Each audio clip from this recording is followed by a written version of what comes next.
Escuchas Bits and Brains. Navegando de forma más humana y consciente la sociedad digital.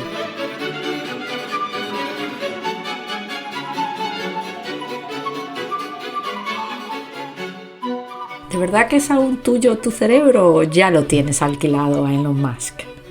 ¿Quién te manipula mejor? ¿Tu jefe o tu feed de TikTok?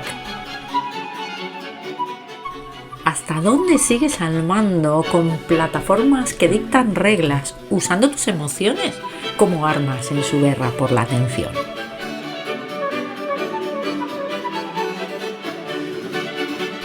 ¿Cómo cambia nuestra versión a las pérdidas cuando los datos son la nueva moneda? ¿Cómo reinterpretar la heurística de disponibilidad si la información nunca calla? ¿Cómo encajar un cerebro de racionalidad limitada con un mundo de opciones infinitas? ¿Qué libertad nos queda con algoritmos que ya saben lo que vas a hacer antes que tú?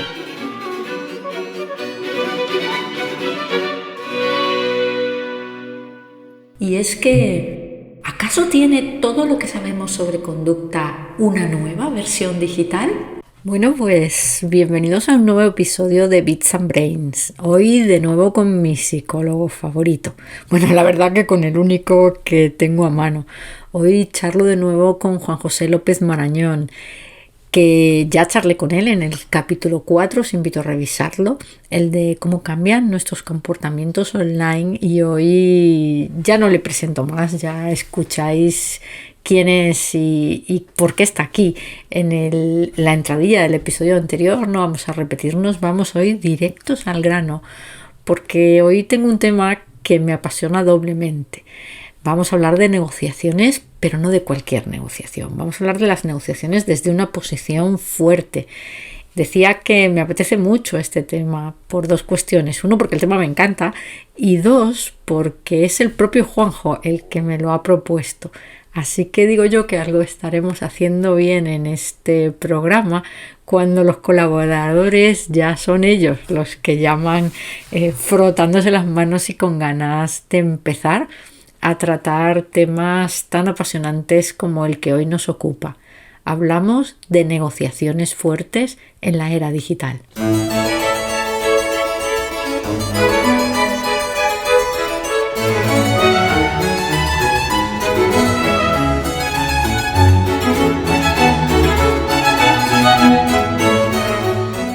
Buenos días, Juanjo, ¿cómo estás? Muy buenos días, Virginia, ¿cómo estás tú? Encantado de hablar contigo.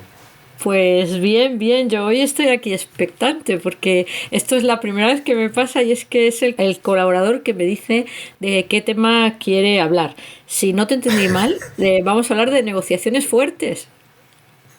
Bueno, vamos a intentar hablar de negociaciones porque además creo que es una deuda que tengo contigo, porque la primera vez que el primer episodio que hicimos de esto, en realidad íbamos a hablar de negociación, pero nos fuimos por otro lado. Entonces, bueno, pero a ver, si yo estoy encantada de hablar de mil cosas, yo aquí, mientras comparemos un poco los tiempos analógicos con los tiempos digitales, me vale cualquier tema. De hecho, yo te propuse negociación porque te conocí en una charla sobre negociación, pero vamos, que hablamos de lo que quieras. Pero cuando además me dijiste tenemos que hablar de lo que está pasando en el mundo, dije, pues sí, me parece muy buen tema. Solo que esta vez las preguntas igual me las vas a tener que hacer tú a mí, porque no sé muy bien por dónde empezar. Anda, tira. Vamos a ver, surgió esto porque efectivamente nos conocimos en un curso de negociación que no tenía nada que ver con el planteamiento que se está haciendo últimamente de lo que son las negociaciones. No sé si recuerdas que hablábamos de que la mayoría de las cosas que se hablaban en los cursos de negociación rondaban en torno o bien a la técnica o bien a un proceso de negociación en que ambas partes se supone que ganan y progresan, que se llaman win to win. Pero yo decía, bueno, a ver, es que esto no siempre, en la realidad no siempre es así. Entonces me llevaba a preguntarme, y te hago la pregunta a ti, ya que me dices, estamos viendo en televisión unos procesos de negociación, como tú dices, fuertes y serios, en el que lo del win-win parece que no se cumple mucho, ¿no? ¿Tú qué opinas de cómo se plantea las negociaciones, por ejemplo, ahora a nivel mundial con la irrupción de este nuevo agente, que en este caso es Trump? Y no es que quiera hablar de política, es que me viene muy bien para plantear cómo es el tema de las negociaciones. ¿Tú crees que, por ejemplo, la negociación, yo qué sé, sobre Ucrania o sobre la Unión Europea o sobre Canadá o sobre Panamá o sobre el mercado chino, tal como está planteado de inicio con el esquema I win, you win? ¿O está planteado Hombre, de otra forma? a ver, parecer no parece. Yo también tengo que decirte, Juanjo, que yo no soy una experta en negociación, pero esto del win-win lo aprendí tarde. Quiero decir, a lo mejor se llama de otra manera, y los que negociáis toda la vida siempre teníais claro que lo mejor es cuando, por lo menos cuando nadie siente que ha perdido, porque yo no sé si es lo mismo ganar que no perder, ¿no? Y eso sí que parece que te lo dice el sentido común. O sea, negocia con la gente sin humillarla, ¿no? Sin que sienta que ha perdido. Eso parece sentido común. Lo del win-win lo empecé a escuchar unos años después, ¿no? Digamos que esto es una cosa que yo escucho hace 10, 15 años, y efectivamente lo del órdago, ¿no? Porque lo podemos llamar como queramos, pero fíjate que me cogí el tuit que manda este señor, el Donald Trump. Ya no entro en X desde que lo compró Elon Musk, pero el otro día lo leía en el periódico y lo vi, ¿no? Y entonces empieza, y no lo voy a leer en inglés para que nadie se dé cuenta de mi mala pronunciación, empieza algo así como diciendo: oye, piensa en esto, ¿no? Un modesto comediante de segunda fila ha hecho gastar a los Estados Unidos 350 billones de dólares y no sé qué. Y más abajo dice: y esto ha sido porque el Sleepy Joe Biden se ha dejado, ¿no? Entonces, esto muy win-win no parece. Yo no sé si esto son formas y el fondo sí que busca el win-win y es una manera de llegar de otra manera. Tú cuéntamelo mejor, porque yo estoy un poco flipando aquí, ¿no? Sí. Y la otra pregunta es si hay necesidad realmente de esto cuando las cosas están muy encalladas, ¿no? Si la única manera de salir es dando un golpe en la mesa. Claro, es que, a ver, el asunto es que yo creo que hablamos de negociación en términos generales, pero hay muchos tipos de negociación. En nuestra vida diaria, desde que te levantas por la mañana a primera hora, pues yo creo que casi estamos negociando con la familia, con los jefes, en el trabajo, con los socios, con los clientes. En este caso, esta forma de plantear la negociación, hemos cogido el ejemplo de Trump, pero es muy común en empresas, por ejemplo, intentar crear una posición muy dominante desde el principio, en este caso un tanto avasalladora, puede suponer tomar una posición tan relevante, tan alta, tan diferenciada de tu negociador, que en teoría te dé una posición de cierta ventaja, de cierto privilegio, ¿no? Lo que pasa es que eso veremos que no siempre es así, porque cuando negocias, una de las bases, hay dos bases a mi punto de ver en negociación. Una es el tener claro que quieres llegar a algún tipo de acuerdo. Eso debe estar siempre presente. O sea, tú avances o no avances, ambas partes tienen que manifestar y tienen que decir que están de acuerdo en conseguir algún tipo de acuerdo. Y la otra base es la credibilidad de los negociadores. La credibilidad. Es decir, si una de las dos partes en litigio o varias partes en litigio desconfía de la otra, va a ser difícil que se llegue a algún tipo de acuerdo razonable. Siempre van a estar muy forzados. Entonces, la credibilidad del negociador en este caso está en juego, porque tú tienes que demostrar que las amenazas que estás haciendo desde el principio, o esa sobrepresión que en este caso hay, luego lo vas a poder cumplir. Si no las puedes cumplir, y eso es lo que está por ver, pues no deja de ser una especie de declaración de intenciones o una fanfarronada o una salida de sitio que luego no va a sustentar unos acuerdos, unas negociaciones que van a quedar plasmadas blanco sobre negro, que van a quedar escritas, o negro sobre blanco, ahora sí en papel y no en diapositivas, y Y claro, todo eso tiene que tener coherencia, es decir, tiene que haber una coherencia entre los negociadores, que tienen que tener credibilidad y tiene que tener coherencia las posiciones de partidas. Si algo de eso es falso, la negociación se rompe fácilmente, ¿no? Bueno, a ver, eso porque lo dices tú que eres experto en esto, ¿eh? Pero yo que no tengo ni idea, los órdagos sin cartas también existen y también ganan partidas, ¿no? Porque Sí, una claro. negociación tiene algo de juego, ¿no? O yo estoy muy equivocada. Sí, pero los órdagos son parte del juego, no parte del resultado. O sea, tú tiras un Explícame órdago, mejor eso. pues tú tiras un órdago y puedes ganar la partida. Claro, y Pero puedes ganar también con la una mierda de cartas, claro.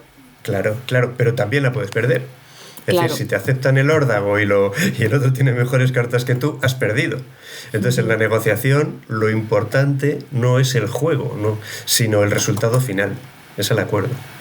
Por ejemplo, Vale. mira, te voy a dar un ejemplo por si te vale. A ver, y te hago una pregunta. ¿Tú recuerdas alguna vez ver en televisión que, por ejemplo, en negociación sindical, que es muy frecuente, resulta que se juntan las partes, están negociando un acuerdo sindical, pues para lo que sea, ¿no? Para lo que toque en ese turno. Llevan semanas o meses de negociación y al final sale una noticia en la tele que es que se ha llegado a un acuerdo, por fin se ha firmado un acuerdo entre, por ejemplo, los sindicatos, la patronal y el gobierno, por ejemplo, pero que el acuerdo se ha cerrado, pues yo que sé, a las 4 de la mañana o a las 3 de la madrugada, me refiero. ¿Vale? Eso es muy común. ¿Por qué? Es súper frecuente. De hecho, es casi habitual. ¿Por qué es tan común eso? ¿Tan malos son negociando? ¿O es que trabajan tanto, trabajan muy duro? Bueno, no me creo ni lo primero ni lo segundo. Y en este caso no por los interlocutores, sino en general. Yo creo que la gente que va a una mesa de negociación suele ser gente que tiene tablas, ¿no? Salvo, claro. Incluso cuando tú negocias con tus hijos adolescentes o no tan adolescentes, negocias porque tienes tablas. Porque si no tienes tablas, yo creo que buscas otro tipo de digamos, de estructura de relación, que no es la negociación.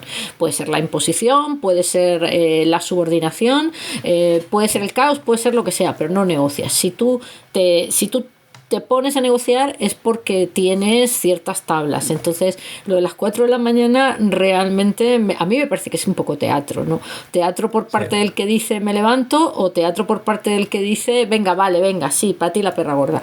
Siempre me ha parecido teatro, insisto, sin tener ni puñetera idea de qué va esto, ¿no?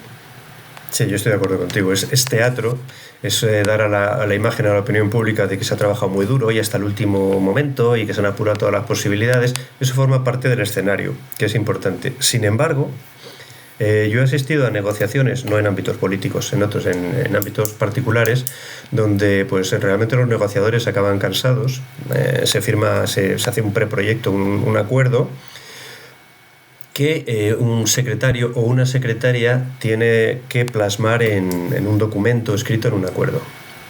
Yo he visto reuniones que han terminado tarde, cansados, entre empresas privadas, y ojo, cuando te crees que ha terminado, cuando te crees que has llegado a un acuerdo, alguien es cuando lo el otro te ve del zasca, ¿no? En un escrito y te lo tienes que leer, aunque sean las tantas, te lo tienes que leer porque te han cambiado una coma. No es un error, te han cambiado una coma. Y una coma cambia el sentido de una frase. O por ejemplo, te lo han hecho en un idioma, pero luego hay que traducirlo a un idioma internacional, por ejemplo, al inglés. Cambian los matices. El acuerdo es el mismo, pero cambian los matices. Es decir, hasta que no se ha cerrado, se ha firmado, no ha acabado la negociación. Y esos cambios que yo he visto en algunas ocasiones no son fruto del error o del cansancio, sino son fruto de la estrategia de la negociación. Yo me ofrezco voluntario para redactar el último informe y luego os lo paso para ver que estamos todos de acuerdo. Y barres para tu casa. Y barres para tu casa, obviamente, porque tú sabes como negociador que la otra parte quiere dos cosas. Una, que se lo pongas fácil, es decir, no quieren trabajar y que tengan más dificultades de las que ya tienen en su trabajo diaria.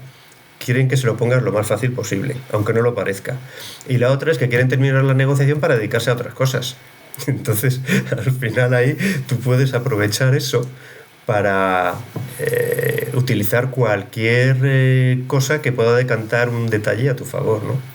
Pues fíjate, Juanjo, que esto me lleva a mí a una pregunta, ¿no? un poco contextualizando esto que me dices en el ámbito de lo que es el espíritu de este podcast, esto estamos hablando de negociaciones a puerta cerrada, ¿no? O por lo menos en un grupo cerrado de usuarios, ¿no? La pregunta es cómo cambia esto cuando hay público, porque si las negociaciones duran mucho tiempo, vamos a poner por ejemplo el ejemplo de una negociación sindical, la huelga de transportes y de camiones del otro día, que es la última huelga así gorda que tengo en la cabeza. Dices, claro, ellos están a puerta cerrada y están negociando, pero la gente entra, sale, y mientras tanto hay otro que habla por la tele, el otro que opina, el tuit que hierve, todo eso, ¿cómo cambia? Porque entiendo que por un lado es una palanca más a utilizar, es una estrategia más a utilizar, lo mismo que el truquito de la traducción o el truquito de la coma o el truquito de te dejo aquí que te mueras de hambre y de sed hasta que firmes, pero evidentemente también puede ser un ruido incontrolable, ¿no? Sí. Es muy importante lo que dices, porque, a ver, tú estás describiendo lo que hay en torno, cuando una negociación es pública, lo que hay en el entorno de la negociación. Da igual aunque sea privada, ¿eh? Hay una cosa que es el escenario. O sea, el escenario importa. Las formas importan. Y influyen en el resultado de las negociaciones. O sea, no es lo mismo negociar en unas condiciones, en un escenario, en un sitio que en otro. El provocar ruido externo muchas veces genera una presión sobre los negociadores que tiene influencia. Por eso se suele decir que cuando vas a negociar y eres profesional, primero no tienes que hacer caso de todo lo que se escucha, de todos los rumores. Tienes que ir a las fuentes originales para decir, oye, esto es verdad, esto es un dato, es una falsa información, es un rumor. Y el negociador profesional debe trabajar con datos, con realidades, no con lo que dicen que han dicho. Y claro, ahí interviene otro factor que es muy importante, y es que cuando hablamos de negociación, tú has dicho antes, hombre, que trabajas o negocias con hijos adolescentes o tal, es así. O sea, los negociadores profesionales se suponen que son profesionales, que son asépticos y que trabajan con datos, con ideas y con objetivos. Pero siempre hay un factor que no somos capaces de controlar, que son los factores emocionales. O sea, incluso en la negociación más profesional del mundo hay factores emocionales. Por eso se trabaja con varias sesiones, se trabaja con intermediarios, se trabaja con negociadores. Hay veces que cambiar un negociador porque no hay sintonía entre dos negociadores, cambiar el negociador cambia el curso de la propia negociación. Es decir, hay una serie de factores emocionales que los psicólogos le damos mucha importancia porque sabemos que puede decantar la negociación en un sentido o en otro. Y cuando tú hablabas antes del negociar, por ejemplo, con hijos adolescentes, que es una negociación más doméstica, profesional, es pero la no más profesional que hay, pero no menos importante, es decir, cuanto más te vas a lo doméstico, pues los factores emocionales se acrecientan con respecto a los otros. Imagínate, por ejemplo, te voy a poner otro ejemplo, que no es el de la negociación política o el de la negociación sindical. Imagínate que estás negociando, por ejemplo, en un divorcio. Por ejemplo, en el divorcio, aunque tengas abogado, que puede ser uno, pueden ser dos, uno por cada parte, aunque los tengas ahí muy, muy puestos, hay veces que las cosas toman una dimensión y se tornan de tal manera que sin darte cuenta, lo que está tratando una parte no es solamente conseguir unas condiciones determinadas que se plasmen en un acuerdo, sino que estás intentando derrotar a la otra parte. Es decir, llega un momento en que los factores emocionales casi son tan importantes o más que los factores, digamos, puramente objetivos de negociación. Bueno, claro, también porque cuando alguien de una manera manifiesta le ves que tiene una emocionalidad de humillarte, le ves que tiene una emocionalidad falaz, que te empieza llamando comediante de segunda fila, ¿no? Por volver al ejemplo del tuit, que me ha impresionado, ¿eh? Yo he dicho, vaya cojones. O sea, porque te lo pasaré luego para que lo leas, es heavy, ¿no? Y tiene algunas cosas que me parece que son igual tenemos un poco la idea de que aquí todo el mundo son elefantes en cacharrerías, que no tienen ni puñetera idea de nada y que son unos brutos y tal, pero realmente este señor es un señor que lleva haciendo negocios con éxito toda la vida, ¿no? De hecho, el otro día me contaba Rocío en el programa que hice con ella sobre ruido que la imagen que tiene en Estados Unidos es de éxito absoluto y rotundo como hombre de negocios, ¿no? Y fíjate si lo debe ser, y esto traigo aquí una serie de cosas que tú has dicho, los negociadores profesionales usan fuentes fiables, hablan de números. Y entonces aquí me empiezan a surgir millones de preguntas. Una, ¿todos los negociadores de alto nivel son profesionales? ¿O ahí tenemos el rollo este que nos viene un poco también del mundo de la sociedad digital, que ahora todos somos expertos en todo, ¿no? Y hay como una especie de invasión profesional. Tú y yo que estamos haciendo un programa de radio y periodismo ninguno de los dos, ¿no? Este efecto puedes llamarle, yo incluso le veo cosas positivas, ¿no? A que no expertos hagan con ojos renovados cosas que estaban reservadas a los expertos. O sea, yo esto no lo veo mal del todo, porque creo que hay mucha creatividad, muchos ojos renovados, muchas oportunidades para las personas que no han tenido la oportunidad de estudiar, pero claro, el lado malo es que el que sabe lo hace mejor, ¿no? El profesional lo hace mejor. Entonces la pregunta que te hago es, así en el mundo en general, ¿tú ves más profesionalización, menos o la misma? O sea, yo creo que es que nos pasamos la vida negociando. Es decir, te ponía ejemplo en el curso en el que estuvimos. Yo tuve que negociar en mi casa con mis hijos el nombre que poníamos al gato. Está negociando. Tú vas a hacer la compra si es un supermercado, pues no, pero si vas a un comercio tradicional y vas a comprar fruta o verdura, pues estás negociando. Tú vas al trabajo y estás negociando continuamente con tus compañeros, con tus jefes. Ahora bien, esas son negociaciones informales. Ahí digamos que te puedes mover en un plano no profesional. Pero hay mucho negociador profesional. Nosotros trabajamos mucho, por ejemplo, con abogados. Yo he trabajado muchísimo con abogados y donde más profesionales he visto negociando ha sido, por ejemplo, en empresas, en sectores de compras, me refiero grandes de empresas, claro, o de negocios nuevos.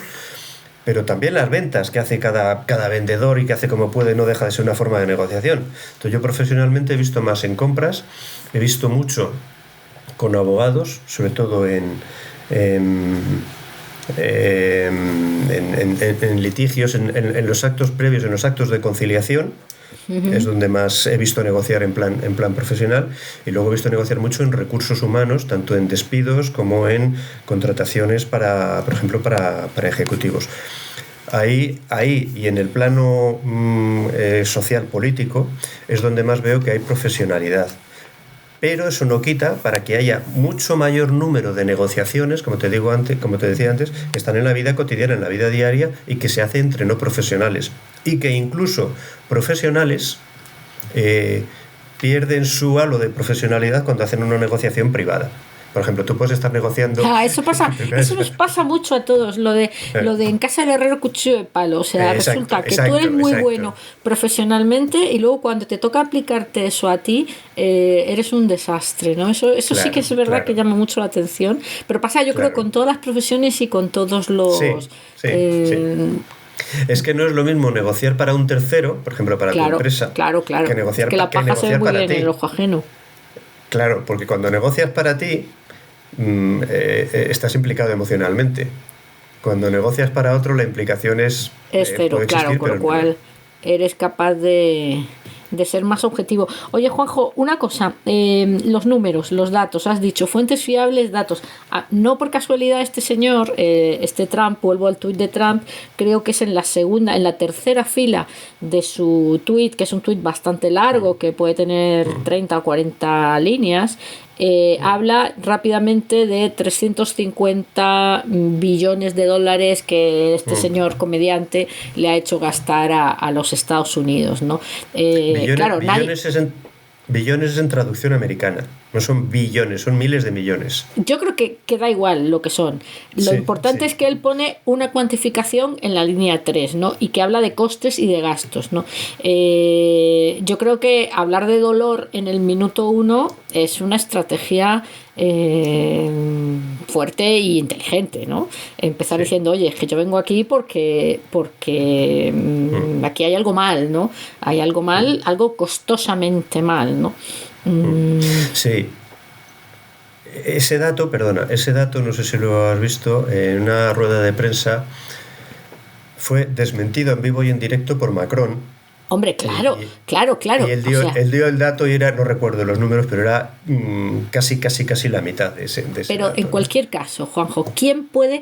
O sea, yo creo que aquí la clave estratégica siempre es en dar un dato no comprobable. O sea, porque ¿cómo se mide el gasto energético de una persona? ¿Cómo se mide? Pues depende. Entonces, claro, cuando tú das un número, yo creo que lo inteligente es dar un número que no se pueda comprobar, que no se pueda medir, sobre todo si has tirado para arriba, ¿no? Entonces, muchas veces pasa, y esto yo lo he visto muchas veces, que nos enganchamos en el detalle y entonces la discusión es si el dato es real o no es real. Pero que también ese es un peligro, ¿no? De empezar con datos, que te enganchas en el detalle y no vas al meollo del asunto, ¿no? Sí, a veces el dato... Bueno, ¿tú has visto alguna vez que se haya dado, por ejemplo, un dato... no sé, por ejemplo, sobre una manifestación, que es muy habitual? Los que convocan la manifestación dicen que han ido no sé cuántos asistentes y luego las autoridades públicas a la otra parte dicen en el mismo medio otra cantidad que es ridículamente diferente, ¿no? Sí. ¿Tú has visto eso, no? Sí, claro. Eso pero forma parte lo que es cierto, de crear un escenario. Lo que es cierto, Juanjo, es que nuestro cerebro reacciona de manera diferente a los números que a las palabras, ¿no? Nunca he entendido por qué, nunca he sabido por qué, pero lo cierto es que yo siempre digo que el Excel que se miente mucho mejor con un Excel que con un Word o con un PowerPoint, ¿no? Y que, como decía un jefe que tuve, tú, Virginia, di lo que te salga del moño, pero que todos los porcentajes sumen 100. O sea, mientras tú busques la coherencia, yo creo que este tío no es que haya dado un dato falso, es que yo creo que no ha perdido ni 30 segundos de su tiempo en que nadie trabaje para saber cuál es el dato. Simplemente es decir, yo te lanzo un escupitajo en la cara que te lo cuantifico para que te duela más, ¿no? O para parecer más anclado en la razón que supuestamente tengo detrás, ¿no? Entonces, claro, todo esto, que parece todo muy sensato y muy inteligente, aquí podríamos discutir sobre la ética y la moral, pero parece que son cosas efectivas y yo creo que eso no lo discutimos ninguno de los dos. Todo esto cuando lo haces en público, porque este señor no llama por teléfono a Ursula von der Leyen y le dice, señora, me está usted haciendo gastar mucho dinero. Este tío lo escupe en una red social, además, insisto, en un tono heavy, ¿no? ¿Ese es el gran cambio? No, a ver, yo creo que un negociador, es decir, tú con ese, por ejemplo, con ese mensaje, ese ejemplo que has elegido, tú puedes hacer dos cosas. Puedes creértelo, puedes no creértelo, puedes cabrearte, puedes indignarte, o puedes decir ese dato no es exacto, vamos a tal. Pero yo creo que leyéndolo desde el punto de vista de la negociación, el sentido no es ese. El sentido es, mira, vamos a negociar. He elegido el campo desde la presión, me da igual que los datos sean reales o no, me da igual, incluso aunque por ahí fuera me digan que son falsos, me da igual porque la presión va a seguir existiendo y que sepas que voy a negociar contigo sobre presión. El mensaje que Trump intenta dar ahí es, aquí mi país ha invertido una serie de recursos y verás, las reglas del juego han cambiado porque a partir de ahora yo quiero el rédito, un ROI, una reinversión, una vuelta de lo que hemos invertido y que sepas que me lo voy a cobrar. Actualmente lo valoro en esto, es que eso es mentira, es que ese dato no es el bueno, vale, ya, me da igual, lo valoro en esto y me lo voy a cobrar. ¿Cómo? En tierras raras, en influencia política, en hacer un resort, no lo sé. pero me lo voy a cobrar. Entonces que sepas que esto no va a ser gratis, y si aceptas mis condiciones bien, y si no, nos vamos de aquí. Y entonces la presión es para otro de los negociadores, que es Europa, que es en realidad a quien va dirigido el negocio. Es decir, o me mantienes tú aquí como negociador y apoyando esto, o a vosotros, Europa, os va a costar dinero, porque os vais a tener que meter en este asunto. O sea, yo veo la negociación así. El dato que ha dado es ridículo, no se lo cree ni él, ni le importa. Yo creo que es que no ha tardado ni 30 segundos. Pero Juanjo, mi pregunta es, ¿esto es más fácil de hacer? Es que no tengo las gafas de cerca y no veo cuántos retweets y cuántos no sé qué tiene, pero se salen las estadísticas, ¿no? Esto es más fácil de hacer cuando tienes a 82 millones de tíos que dicen like, o es más fácil de hacer en una conversación telefónica privada en los términos en los que tú lo has expresado.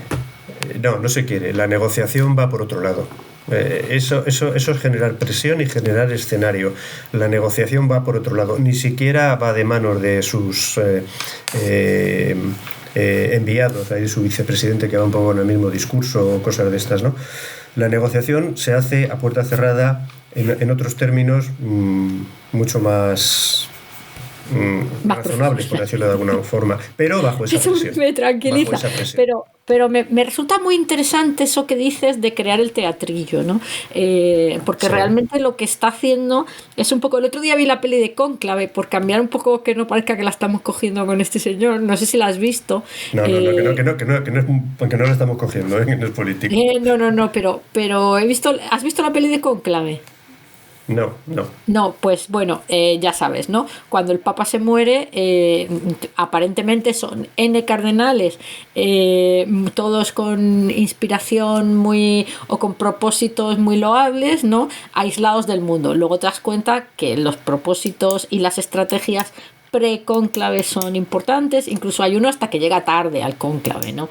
Dices, bueno, efectivamente está creando escenario. Entonces, insisto, por contextualizar un poco el tema y anclarlo al objetivo del programa es, entonces la conclusión que saco, errónea tal vez, tú me dirás, es que hoy es mucho más fácil negociar que antes, porque es mucho más fácil crear el estado de opinión previa o el teatrillo previo que necesitas, ¿no? Y además tienes un montón de gente, si eres listo, que te lo apoya, ¿no? Y con lo cual parece que es el sentir popular, ¿no? Esto es mucho más fácil que antes, ¿no? Sí, pero yo eso no creo que sea más fácil. Yo creo que complica las situaciones, porque en la negociación luego tú eres víctima de lo que dices, y eres víctima de lo que planteas. Que es decir, si lo consigues, bien, pero si no lo consigues, fracasas también ante todo ese escenario, ¿no? Y también puedes crear emoción que no esperabas en un colectivo que no esperabas, ¿no? Y que te salga, como dice mi madre, la nuez cucona, ¿no? Claro. Tú puedes generar una situación que se te vaya de las manos y al final en el oponente, en el negociador, te diga, mira, no me importa perderlo todo, pero tú no vas a ganar.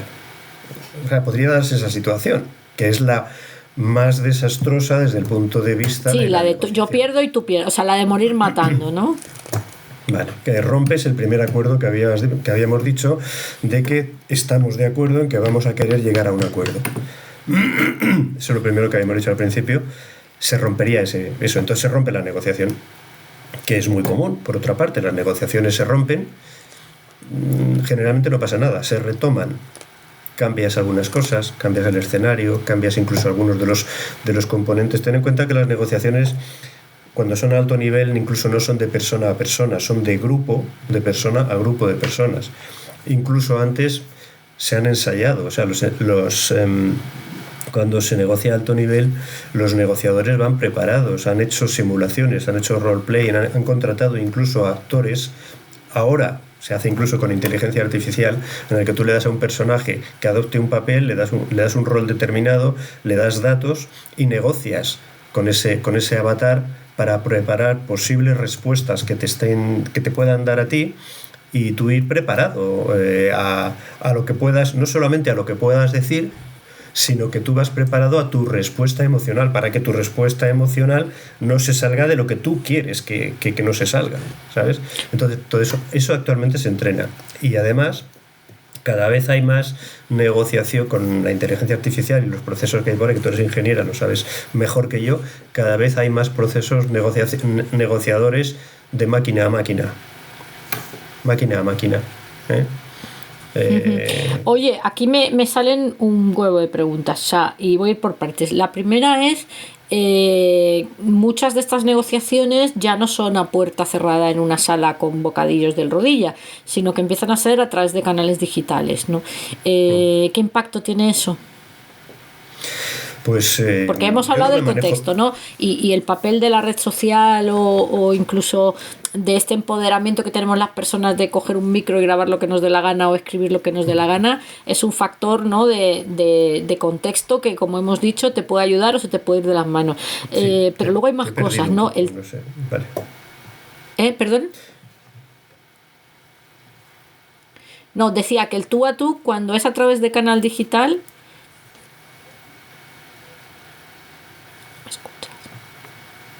¿Escuchas? A ver, yo me preguntas por el canal digital y las negociaciones en el canal digital. Yo tengo que decirte que yo no me manejo bien en ello y no tengo demasiada experiencia en ello, porque mi experiencia, yo soy psicólogo y me gusta manejarme mucho con las variables humanas. Entonces, pero te puedo dar la opinión. La creación de un entorno digital tiene sus propias reglas, se hace de su propia manera. ¿Y qué es lo que pasa? Que se elimina, pierdes sobre todo lo que son, factores como empatía y otros factores que están muy presentes cuando la negociación es humana.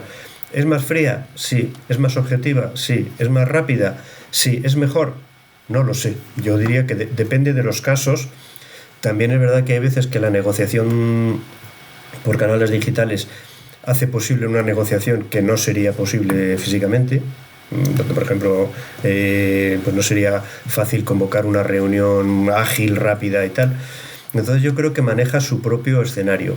Yo ahí no me atrevería a darte muchas opiniones porque no me considero... Tengo mis opiniones, pero no las tengo contrastadas, no me considero... Hombre, yo Juanjo, de negociación cero, pero de relación digital profesional y de trabajo remoto mucho, ¿no? Entonces yo siempre digo, y sabes que escribí un libro sobre eso, que el canal digital es un canal completamente distinto al canal cara a cara, ¿no?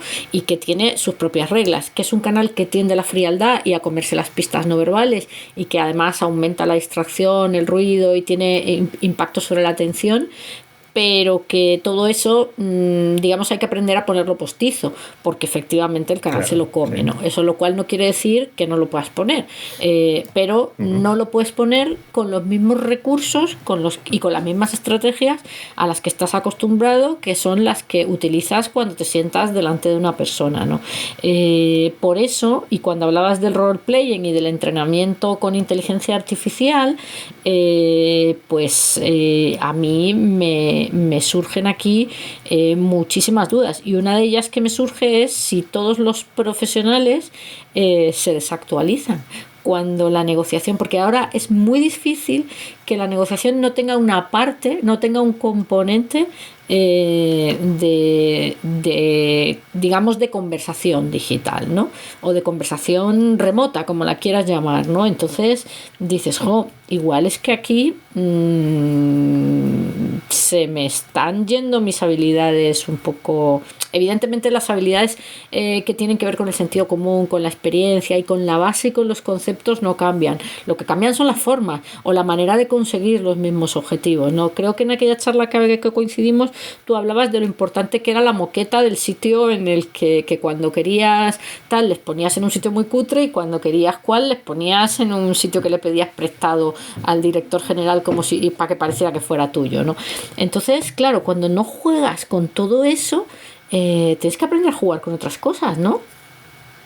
Sí, al final juegas con otras cosas, como tú dices, o sea, juegas con por ejemplo, con más datos, tú puedes aportar muchos más datos en una negociación digital o con inteligencia artificial. Puedes crear también el entorno, es decir, tú puedes cuidar lo que tienes detrás, como tenemos tú y yo ahora, puedes modificarlo, puedes meter más gente en la negociación, puedes seguir provocando unas horas, es decir, vamos a negociar, no, pero es que yo estoy en Australia y aquí es de noche, vamos a negociar a otra hora, y tú estás negociando a las 4 de la mañana de tu país. En fin, cambia el escenario. Ahora bien, lo que se llaman las soft skills pierden valor específico en la negociación digital, pero eso no quiere decir que no se puedan crear otras condiciones y que algunos de los principios, como crear un entorno, crear un ambiente, crear una presión, se mantengan. Claro que se mantienen. Lo que pasa es que, como tú muy bien has dicho, y sabes más que yo de eso, tienes que utilizar la estrategia y la tecnología digital, no la humana, ¿no? Luego ten en cuenta una cosa. La mayoría de las personas... Recuérdame que te lleve mi libro la próxima vez que nos veamos. Estoy de acuerdo a medias, quiero decir. Efectivamente, las soft skills no se pierden, solo que se transmiten y se leen con otros parámetros, ¿no? No es igual comunicar cara a cara. Yo te voy a poner un ejemplo hiper mega tonto, ¿no? Yo cuando doy clase, sobre todo cuando doy clases masivas online, me pinto como si fuera Rocío Jurado. ¿Por qué? Porque la expresividad, la cámara se come mucho, ¿no? Entonces, que me verías por la calle y dirías, ¿esta dónde va? El carnaval de Tenerife, ¿no? Pero luego la cámara se come todo esto. Los profesionales de la televisión saben muchísimo de esto, ¿no? Efectivamente, Roberto Leal consigue ser encantador y simpático en un plato absolutamente vacío, ¿no? Cosa que tú y yo vemos ahí una cosa negra y nos ponemos rígidos en el minuto 1. Entonces, efectivamente, hay otra skill. Pero vamos, esto es salirme del tema. Me voy a otro que me interesa mucho. Hablas del role-playing con inteligencia artificial. Pero también has hablado de la importancia de la gestión emocional de la negociación. ¿Cómo están los asistentes de IA? ¿Te están entrenando en todo el rango emocional del tipo puñetero que te lleva por un sitio pero que luego en cuanto te tiene contra la esquina te da un zasca? ¿Esto lo saben hacer los agentes entrenadores o todavía están verdes? A ver, yo sé que tú y yo ahí tenemos alguna discrepancia de criterio y de opinión, pero creo que, hablando de negociación, creo que podemos llegar a un acuerdo, ¿no?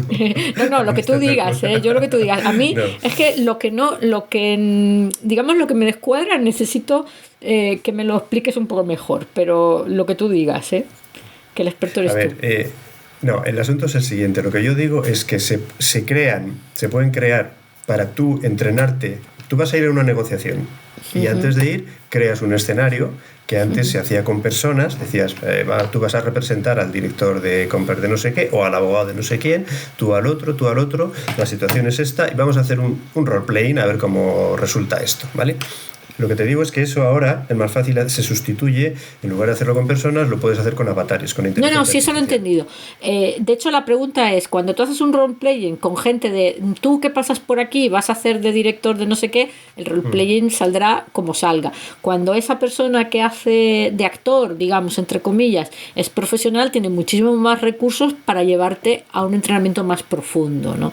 Y además, claro, digamos, para hacerte la envolvente, ¿no? Por así decirlo, y para sacarte de tus casillas, ¿no? Por así decirlo. La pregunta es si los asistentes que tú manejas o que tú estás manejando son tan buenos. Sí. De hecho es la clave.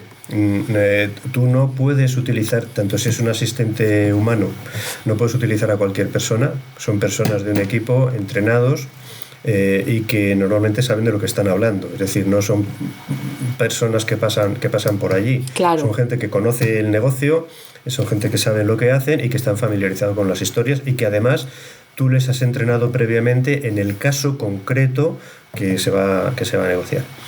En el caso de los avatares es a base de darles información. Cuanto más tenga publicado, escrito o sentencias o casos ganados por la otra persona, lo puedes incluir en la documentación que le das al avatar. Tú generas el avatar y luego pruebas y practicas con él. Esto no está todavía suficientemente desarrollado, pero ya lo estamos haciendo, se está haciendo, ¿no? Y la cuestión es, ¿cómo funcionan los avatares en el plano emocional? Pues ya sabes que mi punto de vista, y ahí probablemente discrepamos, yo creo que la situación actual, bueno, la inteligencia artificial se dice que en términos generales ahora mismo estaría equivalente a la de un niño de 7 años, pero con muchísima memoria y muchísima información, pero todavía está desarrollándose. Entonces, lo que tienen ahora mismo es capacidad para identificar los estados emocionales del humano con el que está interactuando. Sí, los puede identificar. ¿Puede replicar estados emocionales como si la inteligencia artificial tuviera emociones? Sí, puede replicarlas. ¿Siente esas emociones? Desde mi punto de vista, todavía no. Y eso al negociador le proporciona unas ventajas importantes, porque tú vas a estar hablando con alguien que te identifica tus emociones, que reacciona a ellas, pero que no las siente. Con lo cual, a ti te da mucha información de hasta qué punto tú, como negociador, adoptar determinadas emociones sirven para algo o no. ¿Sabes? Te da mucha más y también con matices, ¿no? Porque digamos, el punto de sal que te hace que agarres un cuchillo y mates al de enfrente es imprevisible muchas veces, ¿no? Entonces... Claro.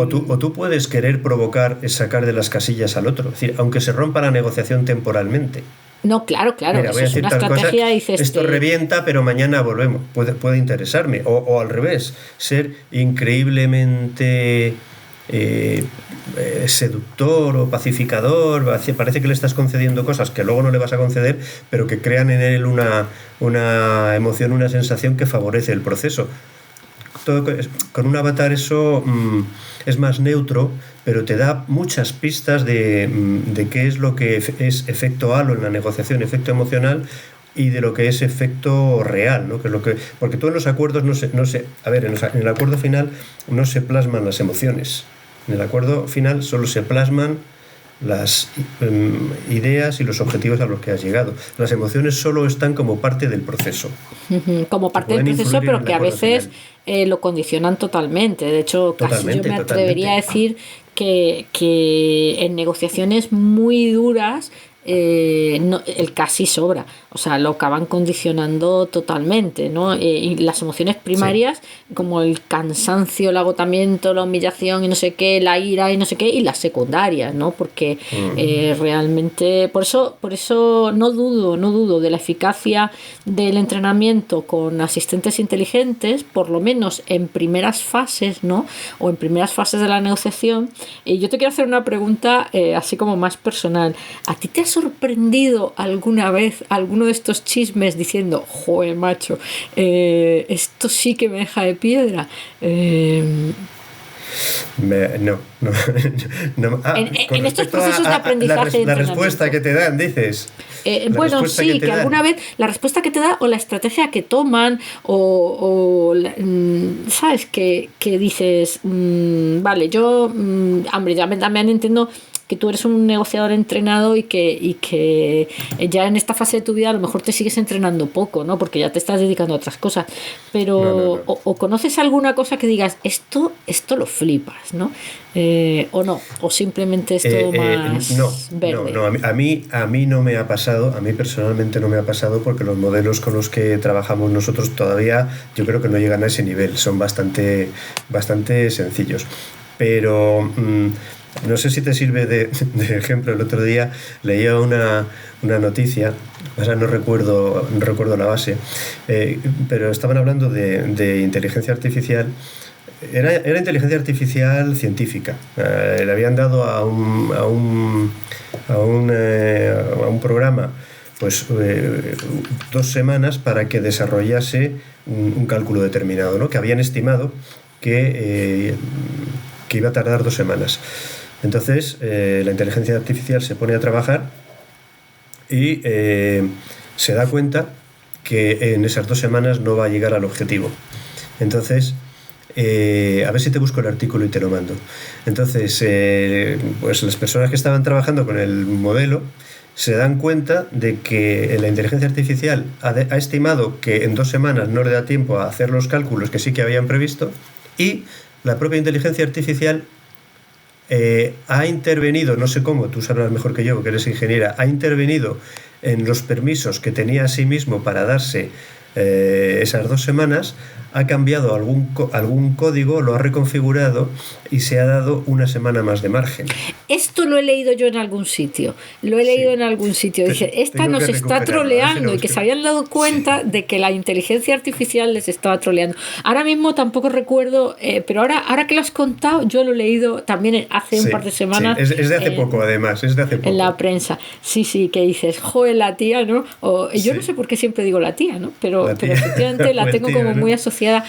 Bueno, yo te conté que un día insulté a ChatGPT porque me tuvo toda la mañana dando mierda, y en un momento le dije, pero en serio, esto es lo mejor que puedes hacer, y entonces me sacó cosas mucho mejores y me puso una sonrisita, me puso un emoji contento. Dije, mira, está aquí, cabrona, aquí ya se ha dado cuenta que me estoy calentando. Oye, Juanjo, y un tema que ya me parece ya apasionante y por descubrir es esto de la negociación máquina a máquina, ¿no? Porque aquí sí que sesgos heurísticos, emociones, efectos halos y todo lo que tenemos aprendido en la historia de la negociación, todo esto se va al garete, ¿no? Sí, además es que es más frecuente de lo que parece, Quiero decir, así ponme algún ejemplo, ¿puedes? Sí, tú imagínate, por ejemplo, en compra y venta de activos financieros, por ejemplo, o en mayoristas, en broker. Imagínate que tú compras.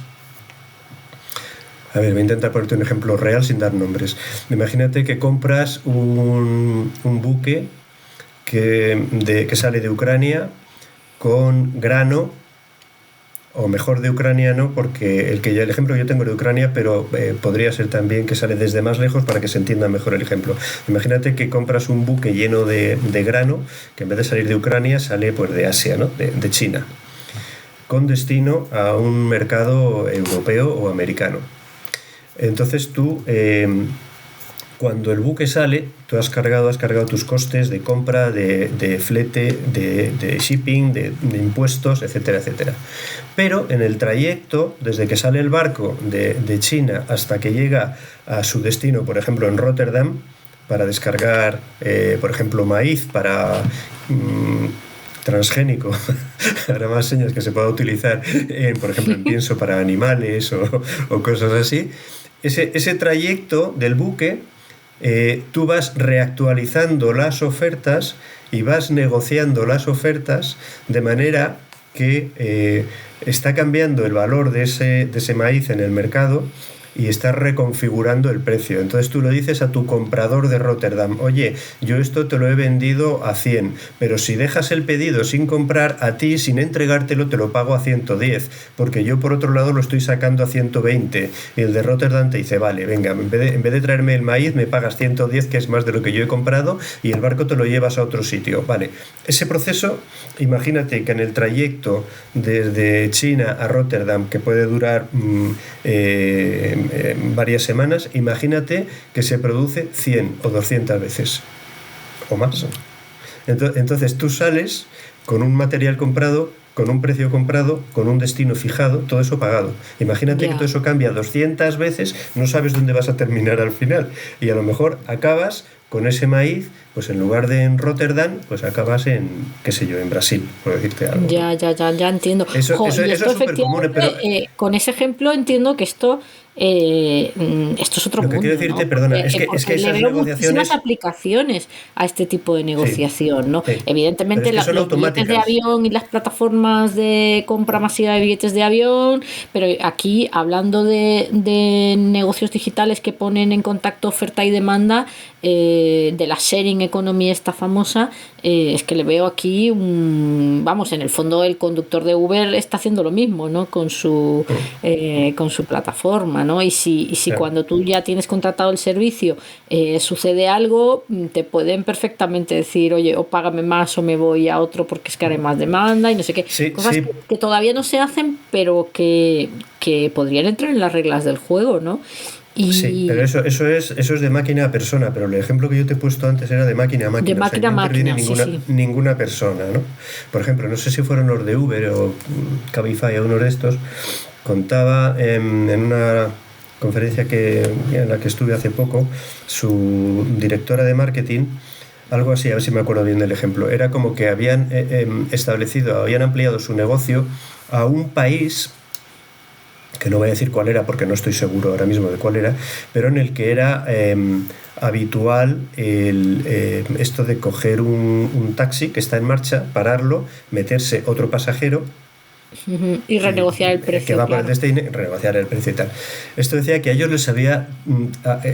Ellos no estaban acostumbrados a hacerlo aquí en países occidentales, pero que en los países donde se habían metido nuevos sí tenían que hacerlo. Entonces habían tenido que reconfigurar su oferta comercial, y que todo eso lo hacían a través de máquinas, porque claro, tenían que calcular, no le dejaban al sistema o al taxista que pusiera un precio al azar, sino que era en relación a la distancia, a los kilómetros, la parte proporcional, etcétera, etcétera. Y que toda esa reconfiguración la están haciendo con sistemas inteligentes, que para ellos había supuesto una novedad porque no la tenían previsto en su modelo. Pero fíjate que incluso en la negociación máquina-máquina me parece a mí que surge un nuevo perfil profesional, que es el entendedor de este tipo de negociaciones y el digamos, el que es capaz de cambiar, de decir que se cambie el código. De hecho, yo también tengo un ejemplo chulo con Uber. Cuando el atentado de París del Charlie Charlie Hebdo. Del Charlie Hebdo, pues claro, ¿cómo funcionan estas plataformas? Cuando ven que la demanda sube, suben los precios, ¿no? Y alguien, esto había pasado en Australia, en un atentado que hubo en Australia, y Uber se lo comieron vivo en las redes sociales, y hubo una gran... Claro, ahora además el tema de la reputación corporativa, pues claro, ha cambiado radicalmente, ¿no?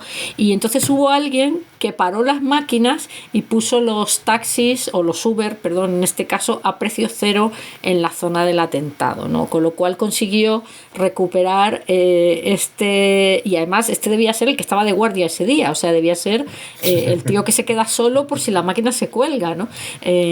Pero, digamos, intervino en un proceso automático, porque los automatismos tienen sus peligros, ¿no? Y los automatismos, por muy listos que sean y por muy dinámicos que sean, pues por lo menos tienen una estrategia unívocamente clara, ¿no? Entonces, dar la vuelta a esa estrategia para meter la emoción, ¿no? O meter incluso a veces el sentido común, es un valor, con lo cual a mí se me está ocurriendo que surge aquí un nuevo tipo de perfil profesional negociador, que es el que entiende a estas máquinas negociando entre ellas, ¿no? Claro.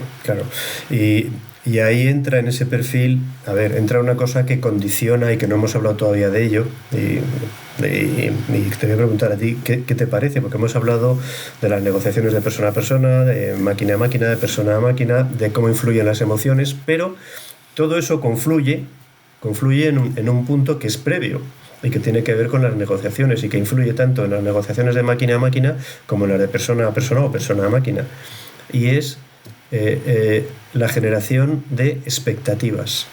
Ya. La generación de expectativas. Es decir, tú a una máquina, a una persona, tú le puedes generar expectativas, le dices, bueno, vamos a llegar a mucho, vamos a llegar a poco, por tanto la negociación... Sí, que en el fondo es como hemos empezado, ¿no? Lo de la negociación fuerte, es una negociación, claro, que genera expectativas de te vas a cagar como no lleguemos a un acuerdo, claro, ¿no? Claro. Pero eso, traducido a máquinas, se traducen en objetivos. Tú lo entiendes mejor que yo. O sea, tu proceso de negociación es este objetivo y tu margen es este. Sí, es lo que en inteligencia artificial se llama la función de valor. Es decir, tú tienes una función y esto es lo que tienes que maximizar. Y con los datos que te doy dando, vete buscando la vida para ver cómo la maximizas, pero tu función de valor no cambia, ¿no? Claro. La diferencia es que en las personas las expectativas generan unas emociones. Hombre, claro. Es decir, de lo que tú has dicho, lo tengo crudo, o me van a machacar, o sí, sin embargo, las máquinas no generan esas emociones. Claro. Pues ese también me parece un tema apasionante, porque efectivamente la gestión de expectativas, que se trabaja mucho en temas de satisfacción y atención al cliente, claro. Yo no sé dónde una vez aprendí, yo llevé un tiempo plataformas de atención al cliente y como no tenía ni idea me compré muchos libros y claro, no explicaban nada de las plataformas, pero explicaban de las estrategias, ¿no? Y entonces decían que cuando tú, que satisface más un desastre arreglado que una cosa bien hecha de primeras, ¿no? Y que incluso satisface más que te arreglen el lío que tú hayas visto que se desgañitaron por arreglártelo, aunque al final no te lo arreglen, ¿no? Bueno, pues todo eso se queda fuera, ¿no? de las negociaciones.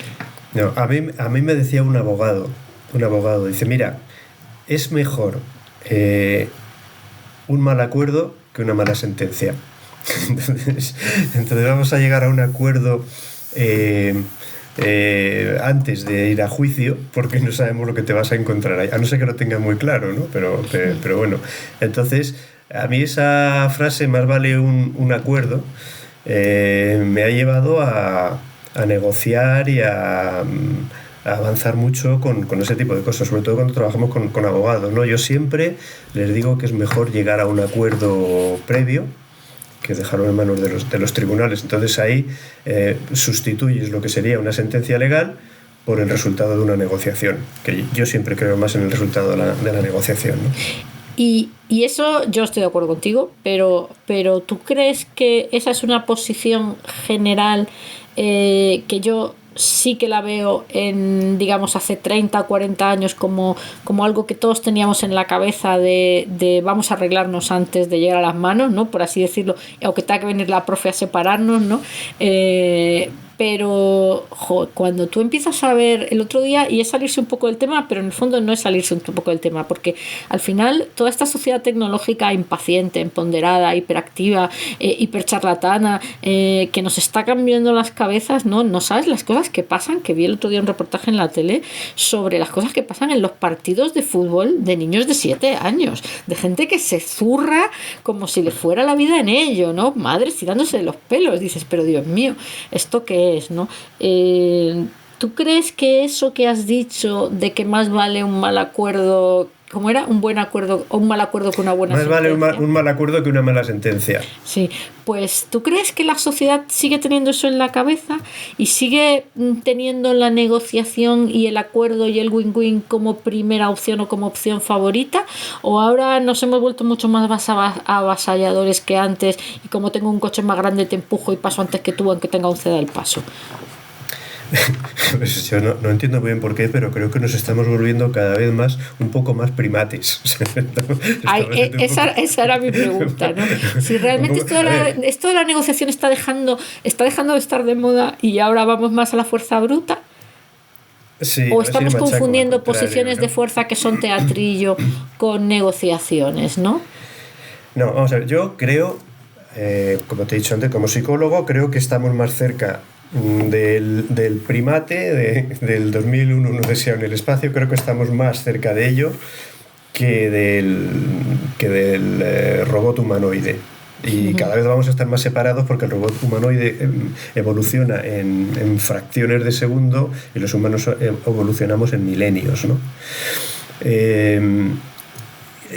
Creo que, a ver, mira, hay una cosa que te planteo para cuando las sociedades, a ver tú qué opinas.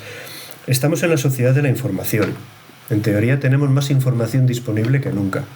Entonces se supone que cuando tú tienes información abundante y buena sobre un fenómeno X, el que sea, cualquier fenómeno científico, tienes una información que apunta a acercarse a la realidad de ese fenómeno físico. Entonces, si tú preguntas a gente que tiene mucha información sobre ese fenómeno físico, pues la mayoría de las respuestas deberían agruparse en una curva de Gauss, ¿no? y llegar todos a unas conclusiones, bueno, pues bastante parecidas, ¿eh? O sea, sí, la aceleración de la gravedad, pues la aceleración de la gravedad es esta, hago estos experimentos, tenemos esta información, todos nos pondremos de acuerdo en que es, en cuanto de 9.8 o 8.9, ya no me acuerdo, ¿no? Yo soy de letras, que era eso.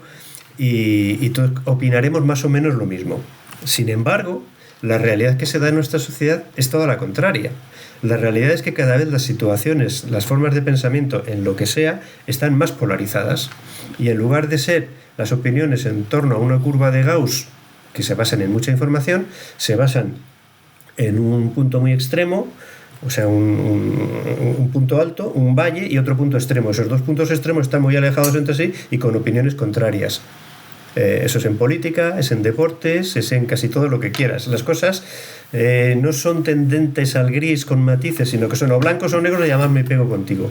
Eso no corresponde con una sociedad que teóricamente está más informada y formada que Bueno, nunca. no, Por es tanto, que yo creo que ahí, y ahí sí permíteme, los que trabajamos con datos, tenemos muy claro cómo es el proceso. De hecho, hay por ahí una infografía muy chula que está hecha con piezas de Lego que se entiende perfectamente, ¿no? Y entonces te dice dato, todas las piezas ahí revueltas. Categorización, las piezas por colores. No me acuerdo ahora mismo cómo es. Categorización, información.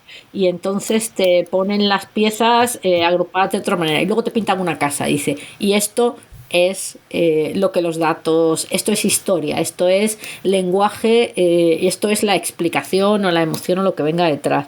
Entonces yo creo que aquí confundimos el que haya muchas piezas de información con el estar informados, porque el pasar la información a conocimiento y el conocimiento a conclusiones pues tiene mucho que ver con muchísimas variables que no todas entran en juego. Entonces que haya muchos granos de arena en el mar, en la playa, no quiere decir que hagas algo sensato con ellas en absoluto, ¿no? Yo creo que ahí, pues si hablamos de información en valor abstracto no se entiende bien, pero si hablamos de datos, y ya te digo, esta infografía de los Legos es clarísima. Dice, oye, que yo aquí tengo muchos datos, pero incluso cuando los categorizo no me aportan nada, no me aportan ningún conocimiento, ¿no? Solo cuando construyo una casa con ellos, una casa o lo que sea, los datos me sirven para algo, ¿no? Entonces, claro, en eso sí, pero yo lo que me quedo aquí un poco acojonada esta conversación y sorprendida, y además súper agradecida porque me has abierto como un mundo que es un poco el objetivo de esto, ¿no? Abrir ahí huecos que digas, hostia, esto no lo había pensado nunca, ¿no? Es como el mundo de las relaciones a todos los niveles está, digamos, cambiando, ¿no? Porque tú lo decías al principio, hemos hablado de negociaciones fuertes, ¿no? Que también es verdad que yo había confundido eso que tú has dicho, esto no es la negociación, esto es el aparataje, ¿no? Que es lo que yo llamo el teatrillo, yo lo había confundido con la negociación, entonces estaba diciendo, ostras, claro, cuando un profesional me lo hace ver, pero es que el resto del mundo, salvo que los que nos escuchen en este episodio, no tienen la suerte que estoy teniendo yo de hablar contigo y que me aclare que realmente este tío no lo que está haciendo es preparando el terreno para cosas que puedan entrar en el rango de lo que todos creemos más profesionales, más serias y más objetivas y más win-win, ¿no?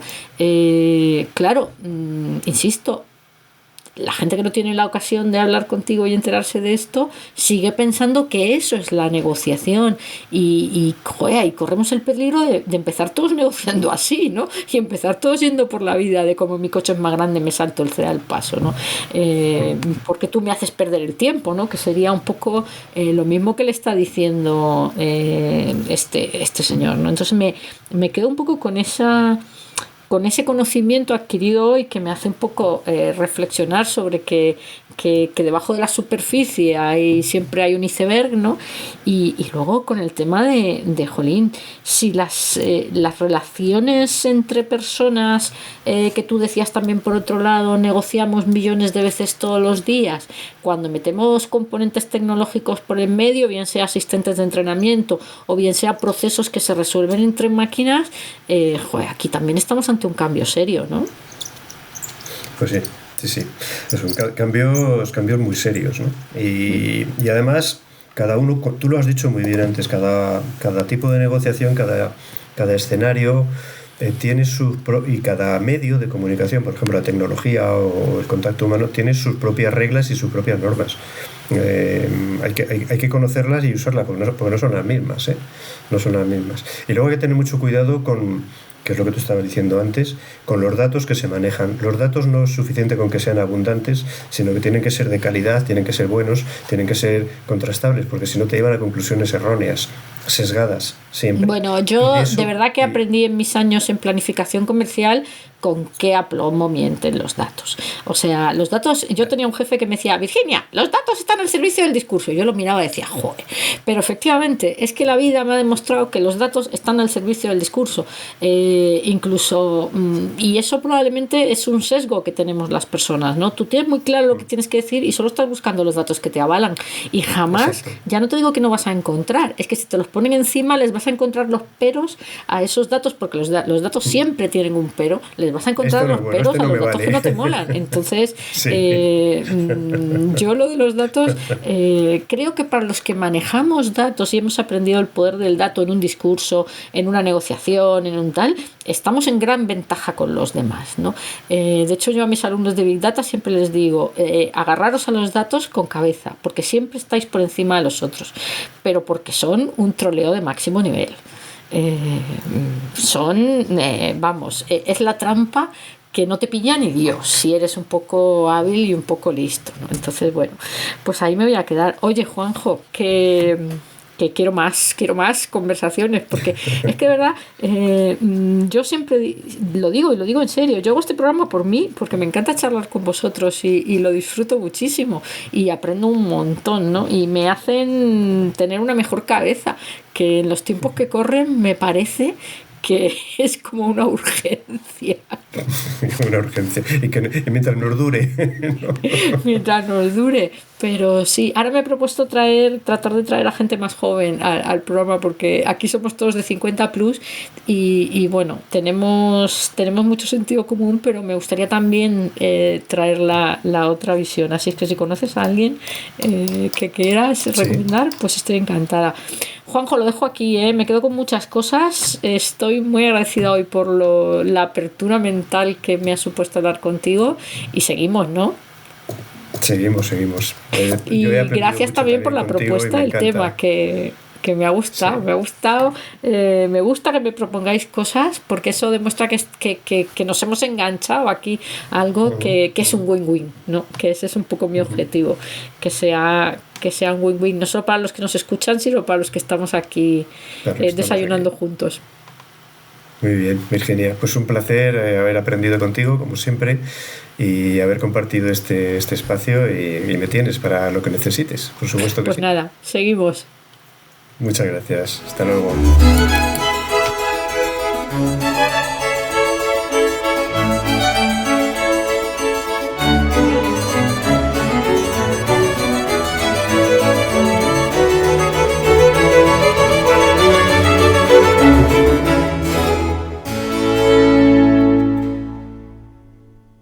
Bueno, pues del episodio de hoy, me quedo con millones de cosas, me quedo con el tema de las negociaciones máquina-máquina, hombre-máquina, una cuestión que yo la verdad es que ni siquiera había pensado. Me quedo con esta idea de que la negociación tiene como dos partes, ¿no? La negociación teatral o la preparación del escenario, y la negociación real, que seguramente va en otros términos. Me quedo también con la suerte que he tenido de entender esta dicotomía, y con el efecto mala suerte que tenemos todos los que no tenemos esta oportunidad de entenderlo, pensando que realmente estas teatralizaciones previas a la negociación es lo que realmente pasa en los despachos, ¿no? Y como eso, de alguna manera nos impacta, a mí por lo menos para mal, en esa confianza y en esa percepción que tenemos, pues, de las instituciones y de quienes en ellas nos representan. Algo que me parece deberíamos explicar mucho más, porque por lo menos a mí me ha cambiado un poco para bien, para tranquilizarme la idea que tenía. Pues oye, me quedo también con la importancia de la credibilidad, con la importancia de la emoción, y con esa idea de que tal vez necesitemos generar un nuevo perfil de negociadores que jueguen en ese otro mundo que hoy se está creando de las negociaciones, donde ya no son las personas sino las máquinas las que llevan el control.